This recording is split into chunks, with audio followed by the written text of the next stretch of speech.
മരച്ചീനി കൊണ്ട് സ്ഥിരം വിഭവങ്ങൾ ഉണ്ടാക്കി മടുത്തോ? എങ്കിൽ ഇനി പാൽക്കപ്പ ഉണ്ടാക്കിയാലോ? നമ്മുടെ വീട്ടിലും ഇത്ര എളുപ്പത്തിൽ പാൽക്കപ്പ ഉണ്ടാക്കാൻ പറ്റുമെന്ന് നിങ്ങൾക്കറിയോ? അപ്പോൾ മരച്ചീനി തൊലിയൊക്കെ കളയുക, എന്നിട്ട് നന്നായിട്ട് അരിഞ്ഞെടുക്കുക.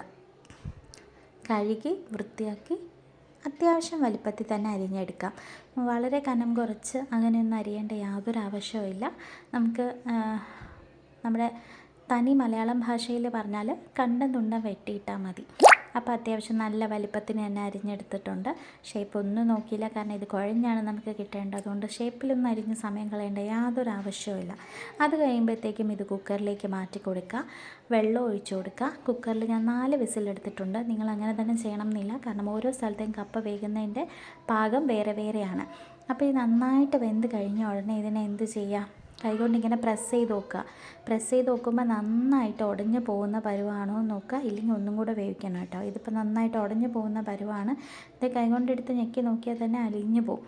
ആ ഒരു പരുവായിട്ടുണ്ട്. ഇനി ഇതിലേക്ക് നമുക്ക് കുറച്ച് അരപ്പ് ചേർക്കണം. അതിനായിട്ട് ഞാൻ കുഞ്ഞുള്ളി കുറച്ച് അരിഞ്ഞ് വെച്ചിട്ടുണ്ട് കടുക് ചേർക്കാൻ.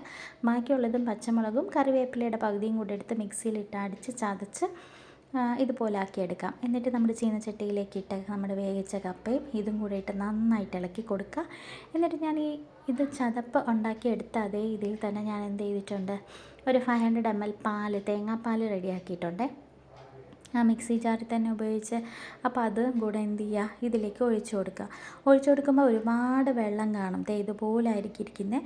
ഇതിനി കുറുകി വരണം. കുറുകി വരുമ്പോൾ ചീനച്ചട്ടിയുടെ സൈഡിൽ നിന്നൊക്കെ വിട്ട് വരും. ആ ഒരു ലെവലിലേക്ക് എത്തണം. നോക്കിക്കോ, തേങ്ങാപ്പാലിൻ്റെ ഭംഗിയുണ്ടോ?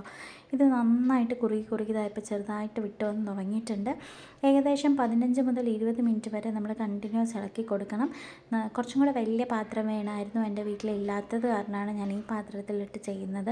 ഇടയ്ക്ക് കുറച്ചൊക്കെ തുളുമ്പിപ്പോയി. ഇപ്പം 20 മിനിറ്റ്സ് ആയിട്ടുണ്ട്. ഇത് സൈഡിൽ നിന്നൊക്കെ വിട്ട് വന്ന് കുറുകി വരുന്നുണ്ട്.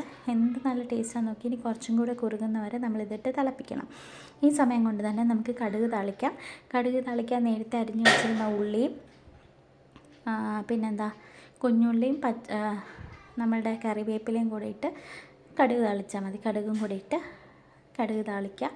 ഇതിപ്പോൾ നന്നായിട്ട് ഇളക്കി കുറുകി വരുന്നുണ്ട്. എല്ലാ വശവും നിങ്ങൾ ഇളക്കി കൊടുക്കണം. വിട്ട് വരുന്നത് വരെ ഇളക്കി കൊടുക്കണം. എന്നിട്ട് ഞാൻ കടുക് താളിച്ചതും കൂടെ ഇതിൻ്റെ അകത്തിട്ടു. അപ്പോൾ നിങ്ങൾ വിചാരിക്കും എന്തിനാ 2 പാത്രത്തിലാക്കി വെച്ചേക്കുന്നതെന്ന്. ഒന്ന് നെക്സ്റ്റ് ഡേ എടുക്കാനും ഒന്ന് അപ്പം എടുക്കാനുമാണ്. അപ്പോൾ നിങ്ങൾ ഇതുപോലെ ട്രൈ നോക്കണം. അതിഗംഭീര ടേസ്റ്റാണ്. ഉപ്പ് നോക്കാൻ മറന്നു പോകരുത് കേട്ടോ. ഞാൻ ഇടയ്ക്ക് നോക്കി കറക്റ്റ് അളവിന് ചേർത്ത് കൊടുത്തായിരുന്നു. അപ്പോൾ നിങ്ങളും ചേർത്ത് കൊടുക്കണം. എന്നിട്ട് കഴിച്ചിട്ട് കമൻറ്റ് ചെയ്യണം. അപ്പോൾ ഇത്രയേ ഉള്ളൂ ഇന്നത്തെ വിശേഷം പാൽക്കപ്പ. ബൈ. അപ്പോൾ എല്ലാവരും കമൻറ്റ് ചെയ്യുമല്ലോ അല്ലേ? ഉറപ്പായിട്ടും കമൻറ്റ് ചെയ്യണം കേട്ടോ. ഈ രീതിക്ക് ട്രൈ ചെയ്ത്